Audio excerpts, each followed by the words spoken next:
Un micrófono.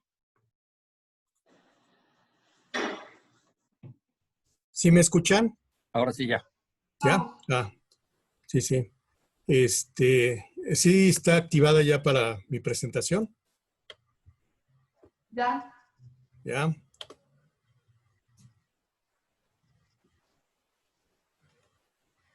¿Sí se ve? Sí, Casas. Gracias. Buenas noches, amigo. Buenas noches, Gudiño, ¿verdad? Así es. Bueno, es un placer estar con todos ustedes. Doctor Casas, perdón. No Sí, vemos su presentación. ¿no se ve? No. Ah, En el botón verde. a ver. Ya. Tiene que seleccionar solamente la ventana que tenga su presentación. Sí.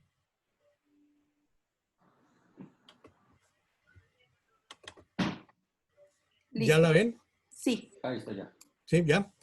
Bueno. Sí. Bueno, pues buenas noches. Pues es un placer estar con todos. Nunca lo había tenido un foro para dar las gracias a todos mis maestros, desde todos los que fueron mis residentes superiores, médicos de base, jefes de servicio, directivos, especialmente hoy vi a dos grandes directivos, doctor Lorenzo Árcenas y Rafa Rodríguez. Pues estoy muy agradecido, soy producto de toda su escuela que nos han dado. Vamos a iniciar con lesiones traumáticas de la columna cervical alta.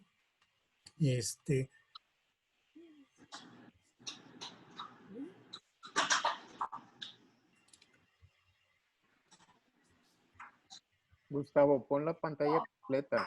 Ya. Ya. Sí la ven, ¿verdad? Bueno, Sí. este Sí es un vemos la caso. presentación, pero sugieren que lo ponga en pantalla completa. En la parte de abajo, en la esquina, exacto, allí. Ya, ahí está. Ahí, ¿verdad? Perfecto, sí, gracias. Sí, bueno, este es un caso característico, es de las lesiones de la columna cervical alta, pasan desapercibidas, se omiten diagnósticos. Este es un paciente que nos llegó 4 meses después por diagnóstico de cervicalgia. Él tuvo un TCE, estuvo en un general de zona, lo dieron de alta, nunca se vio la imagen. Nos llega a nosotros con mucho dolor de cuello. Vemos esta imagen ya consolidada la fractura del atlas y del axis y con problemas radiculares. No. Se me pasó.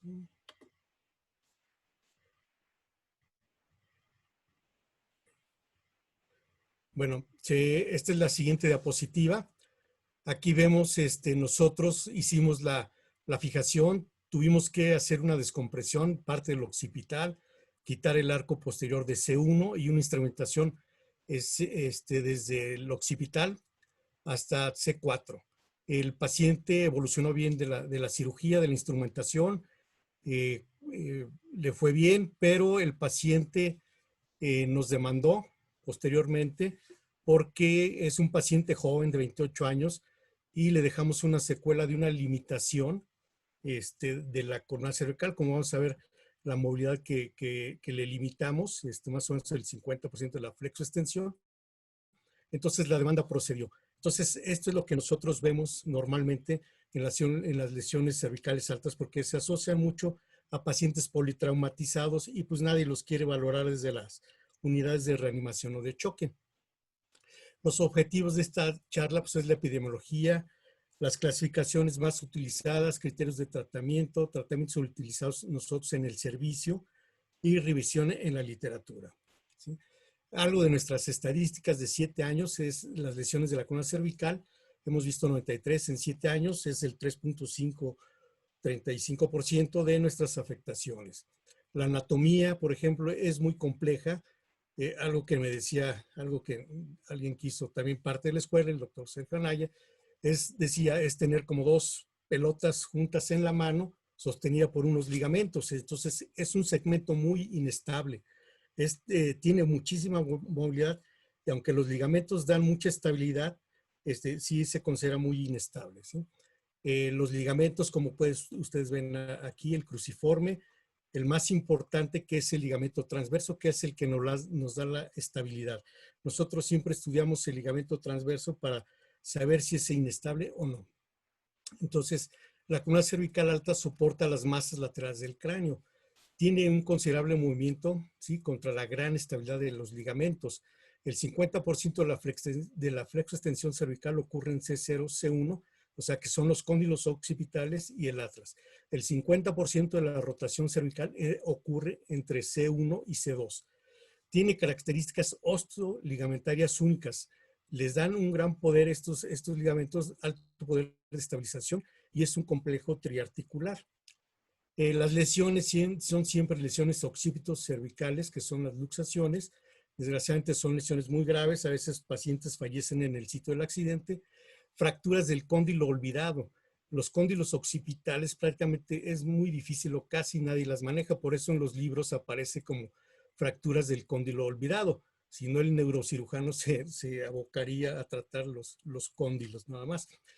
Fracturas del arco de C1 también, fractura de odontoides y las fracturas de la espondilolistesis traumática del axis. Esto es lo que les comentaba. La gran errores en el diagnóstico son estudios de imagen insuficientes, estudios de imagen de mala calidad, estudios de imagen mal valorados. Entonces, todo esto nos da un gran porcentaje, entre 70 y 80% reportados en la literatura, de omisiones de diagnóstico. Nuestro maestro, el doctor Anselmo Reyes Gallardo, nos decía, con 2 proyecciones ustedes pueden valorar la columna cervical en el 95% de los casos. Si le aunamos la transoral, hasta en un 98% de los casos. Como ven, también se pueden hacer estudios dinámicos para ver en algunos casos que lo permita el paciente hacer estos estudios. Aquí es lo que queremos probar, es el ligamento transverso. Siempre nosotros vamos a valorarlo con la congruencia anatómica de nuestras masas laterales entre C1 y C2. Si hay desplazamiento y son más de 3.9, es una elongación. De 3.9 hasta 6.9 es es una elongación, y de más de 7 es una ruptura, y siempre son quirúrgicas este tipo de afectaciones en la lesión que tenga, ¿sí? Algo que nosotros hemos pregonado desde 2010 es todo el paciente que entra a una unidad de choque o de reanimación debe salir con un topograma. Normalmente todos estos pacientes les toman una tomografía de cráneo, y en ese mismo estudio se puede hacer el topograma. Los aparatos de tomografía actualmente lo pueden hacer fácilmente, y así hemos hecho los diagnósticos ahora más frecuentemente de columna cervical alta, columna cérvico-torácica y columna torácica alta. Incluso los médicos de choque son los que nos dicen, doctor, venga a ver a este paciente porque parece que le veo alguna lesión en el atlas o en el occipital. Entonces ya nosotros bajamos a valorarlo. Algo de las mediciones radiográficas, la línea de Chamberlain fue la primera que se empezó a utilizar. Es una línea del borde posterior del maxilar a la mancha blanca que vemos en la lateral del occipital. Tuvo muchas desventajas por las diferencias técnicas del maxilar, y en la radiografía pues se ve una mancha blanca, entonces no se le da tanta importancia. De todos modos, estas mediciones son para valorar la invaginación basilar, tanto en problemas degenerativos, que es más frecuente, como la artritis reumatoidea, como en algunas traumáticas. Entonces se creó la línea de McGregor, que es prácticamente la misma, nada más que ya no se toma la mancha blanca, sino el borde más posterior que se ve en la radiografía lateral, ¿sí?, del occipital. Entonces ahí hacemos nuestra medición, y la punta del odontoides no debe de sobrepasarla. Y la línea de Marrak nada más es una línea anatómica del foramen magno, que mide de 30 a 40 milímetros. Para nosotros valorar y decir que hay una invaginación basilar, se toma en cuenta la línea bimastoidea. Esta se hace con una tomografía en boca abierta, y si la odontoide sobrepasa esa línea de las mastoides, pues es una invaginación. Desde 1984, estos autores de White y Panjabi crearon unos criterios de inestabilidad de columna cervical prácticamente en todos los segmentos, y en la columna cervical alta, que son los cóndilos occipitales C1 y C2, crearon estas mediciones que pues, todavía las debemos de seguir utilizando porque son muy útiles. Todavía nos acordamos desde residentes el arco anterior del Atlas con la odontoides de 3 milímetros en adultos hasta 6 en niños, y del borde posterior del odontoides al borde anterior de la línea espinolaminar no debe ser menor de 13 milímetros. Si es menor, ya pasó algo y la odontoides es un pivote y va a ser una luxación. Nuestras líneas que tenemos nosotros en la proyección lateral, desde las líneas espinosas, la línea espinolaminar, borde posterior del cuerpo y borde anterior, ahí podemos valorar hasta nosotros lesiones de partes blandas, hematomas que podemos ver y nos puede identificar en ese sitio hay alguna lesión. Más actual con la resonancia magnética. Este es otro de los criterios de inestabilidad cervical, el índice de Powers. Es una medición entre el basión, que es el borde anterior del occipital, y el opistión, que es el borde posterior, la línea anterior del arco posterior y la línea posterior del arco anterior. Se hacen mediciones y si es mayor de 1 es una inestabilidad o luxación atlanto-occipital. La línea de Thibaut-Wackenheim también es una línea que es muy fácil de medir entre el borde anterior del basión y el borde, una tangencial hacia la odontoides. Si hay una luxación anterior, la odontoides asciende, y si hay una luxación posterior, la odontoides está descendida. Estas son, desgraciadamente, lesiones muy severas, traumáticas, que los pacientes pues, fallecen en el sitio del accidente. Vamos a ver algo de lo que sí ya vemos más frecuentemente, que es la luxación atroibaxoidea. Utilizamos todavía la clasificación de Fielding-Hankins, o bien también la clasificación AO, que acaba de salir hace poco tiempo, un par de años, de columna cervical alta. Por ejemplo, sería una tipo C. Cualquier rotación es una tipo C. Entonces, aquí utilizamos todavía la tipo 1, es un desplazamiento rotatorio simple sin inclinación anterior. La tipo 2 es un desplazamiento rotatorio con desplazamiento anterior de 3 a 5 milímetros. La tipo 3 es un desplazamiento rotatorio con más de 5 milímetros, y la tipo 4 es un desplazamiento posterior. Esto lo vemos muy frecuentemente en los niños que tienen caries dentales, que padecen muchos problemas de faringoamigdalitis, rinofaringitis. Acuérdense que ellos tienen el síndrome de Grisel. Es una elongación de los ligamentos y las partes blandas que produce subluxaciones. Nos han llegado incluso compañeros egresados de la residencia que nos mandan a sus sobrinos con tomografía y nos dicen: doctor, tiene una lesión grave, está luxado, está rotado, hay que operarlo. Pues este es un caso típico. Como ven la tomografía, lo ejemplificamos como la discongruencia en la cuarta imagen del lado derecho, cómo se ve la discongruencia de las masas laterales. Sí supondríamos que es una lesión muy, muy grave. Afortunadamente el niño, como nos decía la doctora Sofía Martínez, es muy noble. Ella era muy conservadora. Ella, prácticamente todos los niños que trataba de columna, ella siempre me tenía que autorizar. Entonces, aquí nosotros manejamos este tipo de pacientes. Se recomienda en la literatura hasta un halo cefálico. Es muy agresivo para un niño. Nosotros utilizamos una fronda, lo manejamos en el servicio de pediatría, le damos la fronda, un poquito de tracción, le tratamos la rinofaringitis y el problema cede. En 2 o 3 días se vuelve otra vez a reducir, y lo manejamos con un collarín. Ahora actualmente ya utilizamos el Miami J pediátrico, que es mucho más cómodo. ¿Sí? Es parecido al Philadelphia, nada más que tiene mayor recubrimiento en la parte interna para no provocar escaras o úlceras. Otro caso de inestabilidad, sí es en adultos, como pueden ver en el corte axial, como la odontoides está pegada a una masa lateral, ¿sí?, del atlas. Entonces está luxado. Este paciente tenía radiculopatía, y también lo manejamos con un poquito de tracción y lo fijamos. Nosotros utilizamos, desde las radiografías no se ven, pero utilizamos la colocación de tornillos transarticulares con la técnica de Magre. Es la que siempre pregonamos, es nuestra primera opción. Como van a ver, hay algunos otros casos que nos falla esta técnica, que no la podemos hacer y tenemos que entrar con un segundo plano. Alguien que de las fracturas del atlas, como ya sabes, las primeras descripciones de las fracturas del atlas fue desde 1823 por Ashley Cooper, pero pues el más conocido es la fractura de Jefferson, que él fue el que la clasificó en 4 fracturas, 2 del arco anterior y 2 del arco posterior, como pueden ver en la imagen, ¿sí? Es la segunda más fractura de la columna cervical, de 2 a 3% de las columnas cervicales.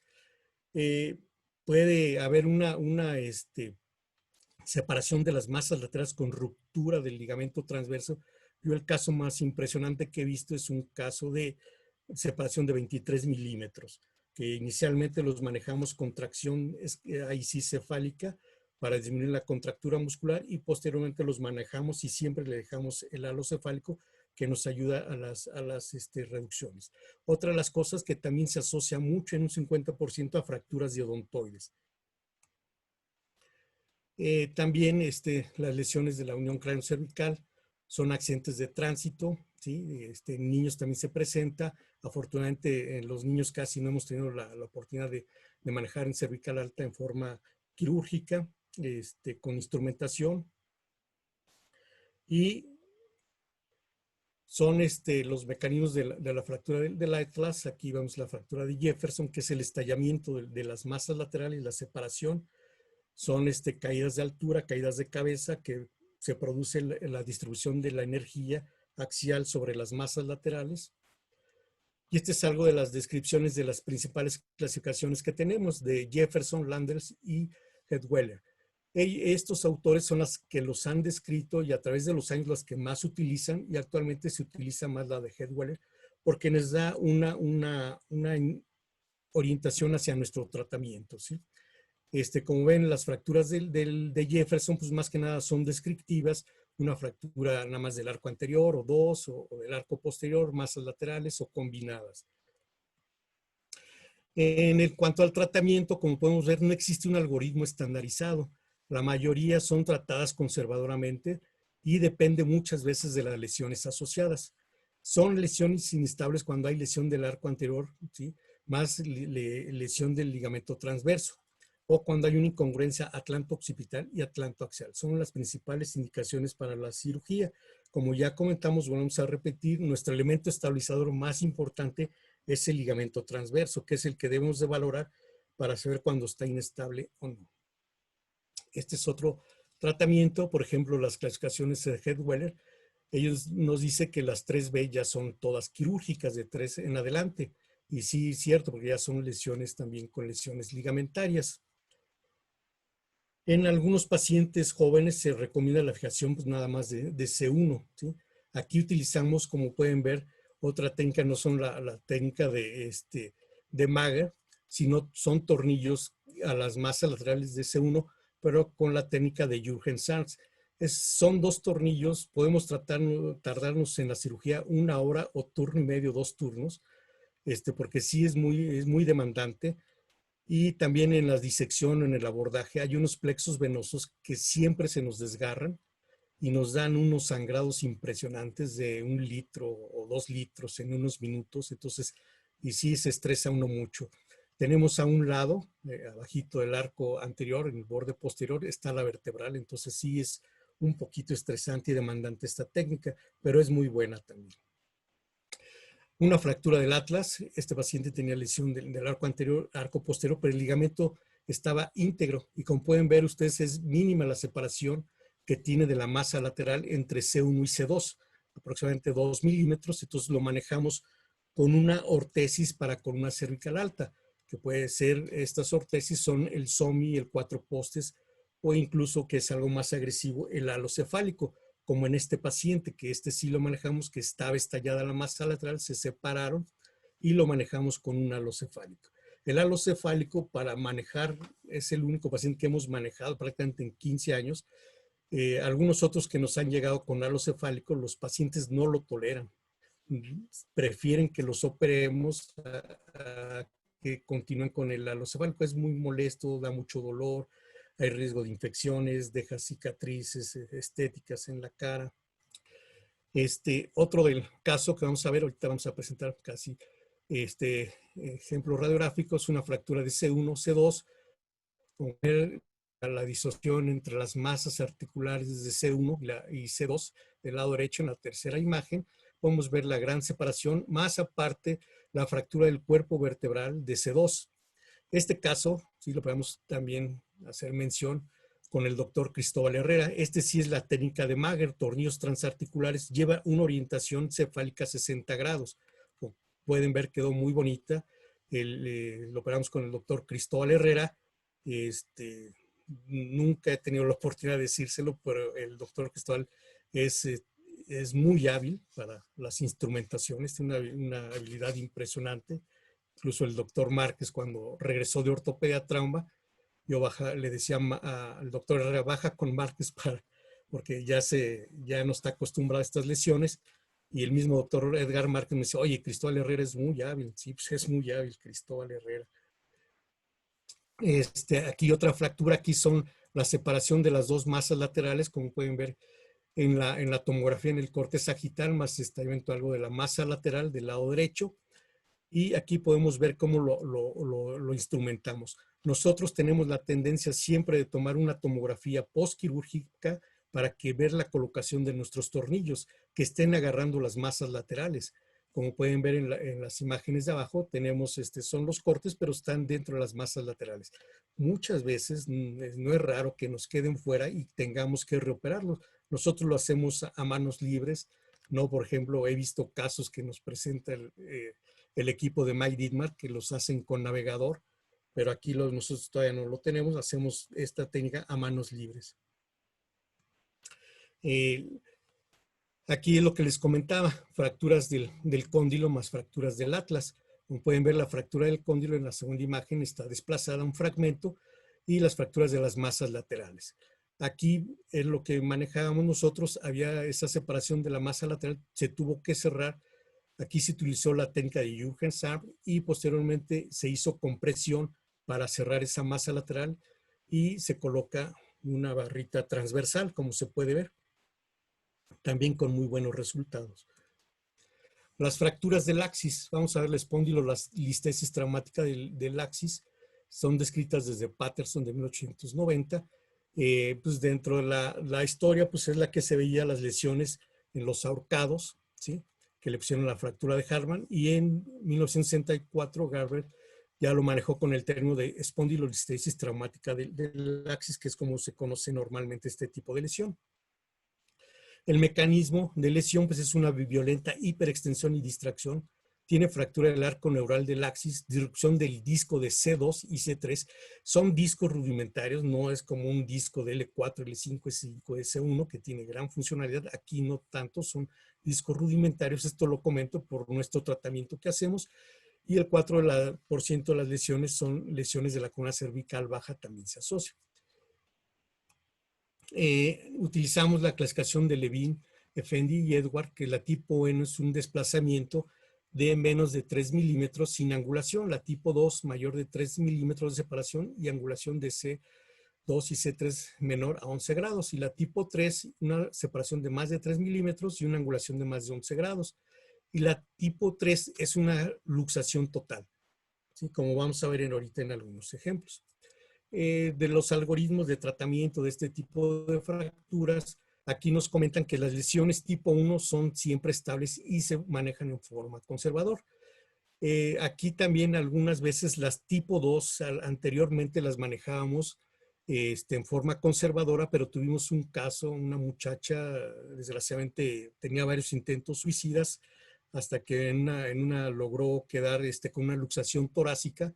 Se operó de la columna torácica y la mandamos a rehabilitación y nos la regresaron por dolor de cuello. Le tomamos un estudio y había tenido una fractura tipo 2, un desplazamiento mínimo, y cuando nos regresó tenía un desplazamiento impresionante de 24 milímetros. Lo que hicimos fue tratar de reducirla, pues no mejoramos mucho, llegó hasta 18 milímetros la separación, pero quedó estable. No tuvo afección neurológica a la extremidad superior, sí estaba parapléjica por la luxación torácica, pero le quedó con esa secuela y desde entonces ya valoramos más el tratamiento de este tipo, de las tipo 2. Bueno, aquí son los resultados de los estudios que hay. Y el tratamiento quirúrgico tiene una mejor, obviamente una mejor tipo de fusión en las tipo 2 y 3 que se manejan en forma quirúrgica que a las que se manejan en forma conservadora y se recuperan en forma temprana sus actividades laborales. Aquí están las revisiones sistemáticas. Es lo que les comentaba, tratamiento conservador, les va bien en las tipo 1 y en las demás pues es tratamiento quirúrgico. Aquí una tipo 1 manejado, que como les comentaba, con una ortesis para nuestros residentes o nuestros médicos jóvenes, se manejan con la ortesis para con una cervical superior, que es el SOMI, que es el soporte occipito mentoniano, y que da muy buenos resultados, ¿sí? También se utiliza el 4 postes, o actualmente ya hay unos que son ortesis diseñadas para que fijan parte de la parte frontal unidas al tórax. No son un halo chaleco, pero son unas ortesis que se pueden manejar bien para este tipo de lesiones. Aquí vamos a ver algunos ejemplos. Les comentaba una tipo 2, ya hay el desplazamiento, más de 2 milímetros, ¿sí? No hay tanta angulación y lo manejamos con tornillos transpediculares. Atravesamos el trazo de fractura, por eso ustedes ven que en la AP los tornillos nos van hacia medial porque tenemos que atravesar y fijar la parte anterior del cuerpo. Aquí recomendamos siempre tornillos 3.5 milímetros. A veces algunas casas comerciales tienen 4 milímetros de diámetro y nos estallan a veces la masa lateral. Entonces manejamos siempre, y lo recomienda mucho la literatura, manejar en este tipo de lesiones tornillos de 3.5 milímetros de diámetro. Y manejamos a C3 tornillos a las masas laterales. Otro tratamiento, a mí no me gusta. La mayoría de los tratamientos que he visto, incluso les he comentado a mis médicos, como ven el manejo con la placa anterior, queda un relieve, que el tornillo queda separado, la placa igual, les da molestias siempre para deglutir, para pasar alimentos, y siempre tenemos que operarlos en forma temprana para retirar la placa, o algunas veces se nos bota la placa cuando se le hacen estas técnicas. Entonces, yo no me gusta la técnica, manejarlas por vía anterior, prefiero manejarlas por vía posterior. Otro, las fracturas DOSA. Aquí pueden ver ya lesión disco-ligamentarias. Ya se va a través de los pedículos, se va el disco, se abre el disco. Es un disco rudimentario, ¿sí? Que no tenemos que hacer disectomía y ponerle un soporte, sino únicamente con el manejo que hacemos con tornillos transpediculares y hace 3 a masas laterales. Con eso es suficiente y con eso nunca hemos tenido problemas de aflojamiento ni pérdida de la reducción. Otro tipo, que sí es la tipo 3, es una luxación. Este fue de mis primeros casos, una luxación completa, un paciente de la tercera edad. Como pueden ver aquí todavía en ese entonces, pues estaba en el servicio May Dittmar, nos enseñaban, y el doctor Anaya, a manejar este tipo de lesiones con placas tercia de caña, tornillos cortical 3.5, los manejamos, como pueden ver, con excelente resultado. Actualmente, pues la única desventaja es de que el paciente de columna, pues no se le deja operar actualmente con material de acero, sino tiene que ser de titanio, pero si fueran de titanio, pues sería una buena opción también para manejar este tipo de lesiones, y ven cómo se puede reducir y sin pérdida la reducción. Vamos a ver el otro apartado, que son las fracturas de odontoides. Tiene una incidencia de 7 a 15%. Nosotros tenemos 6 casos por año, a pesar de ser un centro de concentración. Yo pienso que tenemos mucha omisión en el diagnóstico, o muchos de los casos nos llegan posteriormente por consulta externa o diferidos del médico familiar. También son accidentes de vehículo automotor, se asocian con traumatismo craneoencefálico. Fractura de la base se asocia con pseudoartrosis, que son las fracturas tipo 2, y se asocia con afección neurológica radicular de un 20 a 30%. Es muy poca la lesión cuando pues, siempre son lesiones radiculares. Difícilmente tienen lesiones neurológicas. Y el mecanismo de lesión es un hiperextensor.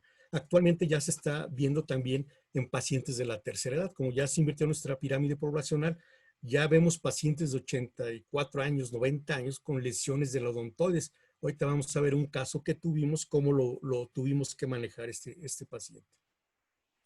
Algo muy importante que debemos de tomar en cuenta, hay estos autores, Guay y Panjabi, son criterios viejos desde el 84, pero son muy útiles y nos ayudan mucho para tomar decisiones quirúrgicas. Las fracturas tipo 2, que vamos a ver ahorita cuáles son, pacientes de mayores de 65 años de edad tienen osteoporosis. Prácticamente la fractura del diente es pura cortical, no hay hueso esponjoso. Hay desplazamiento en varios planos también.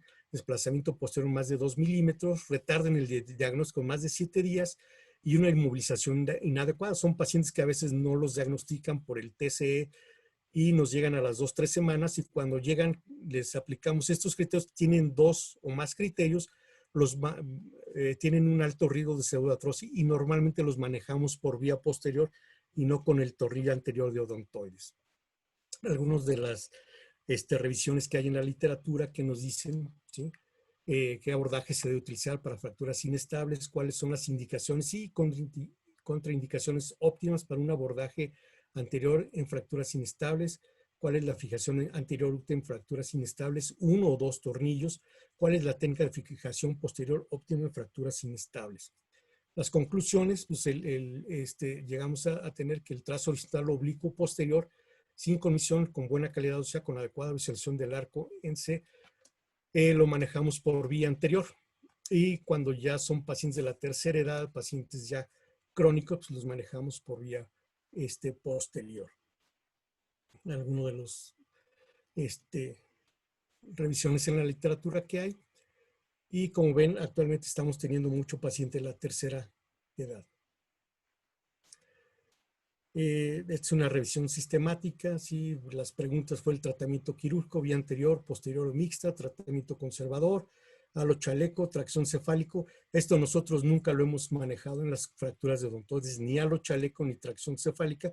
Incluso hay unos artículos que está contraindicada la tracción cefálica como para hacer el tratamiento y la reducción. Ahorita vamos a ver también un caso que me pueden hacer comentarios con mucho gusto.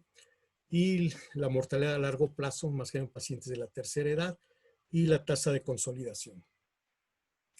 En las discusiones, pues vamos a ver, y las conclusiones, pues para irnos más rápidos, es una ligera ventaja con el tratamiento quirúrgico y se requiere de mejor diseño de estudios para hacer una recomendación en las revisiones sistemáticas. Este es uno de los casos que les comento. Es una paciente de la tercera edad de 84 años. Una vez en una presentación de una clase de un médico en adiestramiento, me hizo esa observación que Frank Canciora, que es un médico de Auspein alemán, manejaba o recomendaba en algunos pacientes de la tercera edad el collarín blando para este tipo de tratamiento. Y pues yo le dije, no, pues revísame de dónde sacaste esa literatura, porque pues yo no creo que con un collarín blando le vaya a ser útil a una paciente. Y tuvimos esta paciente de 84 años de edad, tenía muchísimas comorbilidades, con cardiópata, pues operada. Entonces medicina interna nos contraindicó la cirugía porque en un riesgo 4 de 4. Entonces pues no lo operamos y nuestro tratamiento terminó siendo un collarín blando. La tuvimos en observación por 6 meses con el collarín blando y con muy buena evolución de la paciente. Entonces a veces este tipo, y está reportando en la literatura, este tipo de pacientes pues la calidad ósea es muy mala y terminan siendo manejadas con este tipo de ortesis. Solamente que tenga alguna afección neurológica, pues sí está recomendada ya el manejo quirúrgico. Otro caso aquí, sí manejamos nosotros el tornillo, el Denax de Syntex, el viejo, que es un tornillo muy bueno. Se puede hacer con mínima invasión. Y aquí podemos ver un caso, fue de mis primeros casos que yo tuve hace como 23 años, 24 años. Como pueden ver, una tipo 2 se desplazaba en las dinámicas. Con un solo tornillo hemos visto que ha sido suficiente. Yo al único que le veía manejar los 2 tornillos era alguien que también me enseñó mucho, que era un año más arriba que yo, el doctor Agustín Ramírez, mejor conocido como el compadrito. Él sí metía 2 tornillos en la odontoides. Y esta paciente hace unos 2-3 años me fue a ver otra vez porque ya tiene problemas de osteoporosis. Entonces tendrá unos 23 años que la operé. Me dice el doctor Jorge Cabrera que él todavía no nacía en esa época cuando yo operé a esta paciente. Y como pueden ver, la consolidación y la buena colocación, no hay movilidad del implante, son tornillos de titanio, ¿sí? Otro de los pacientes que vemos muy frecuentemente, pacientes de la tercera edad y en estado crítico en unidad de cuidados intensivos, pues obviamente ven la gran lesión que tiene de afecciones del atlas y del odontoides. Y pues lo que hacemos es lo que ya les habíamos recomendado. Este tipo de pacientes ya no vamos por un solo tornillito, nos va a dar problemas de pseudoartrosis o empujamos el diente hacia arriba y ya ha pasado que nos ha dado invaginación basilar el diente, porque no estamos agarrando ya nada de hueso esponjoso. Entonces los manejamos por vía posterior. Este otro paciente, como pueden ver en la tomografía de control, los tornillos están agarrando la masa lateral y le fue bien al paciente con la técnica de Jürgens, que es la más demandante que tenemos, ¿sí?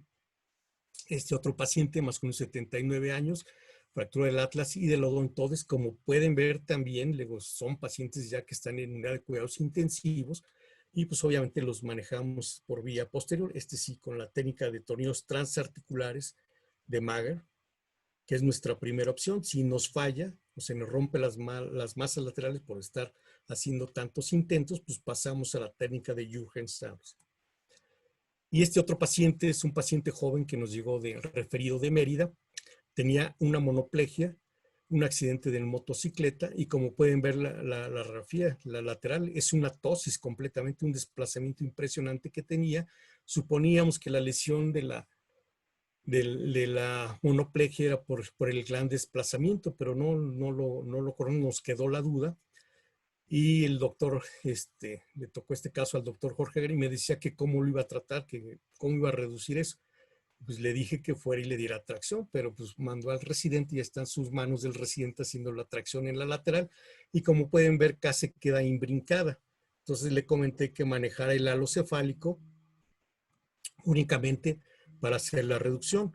Aquí está la imagen, impresionante el desplazamiento. Hemos visto muy pocos casos de este tipo.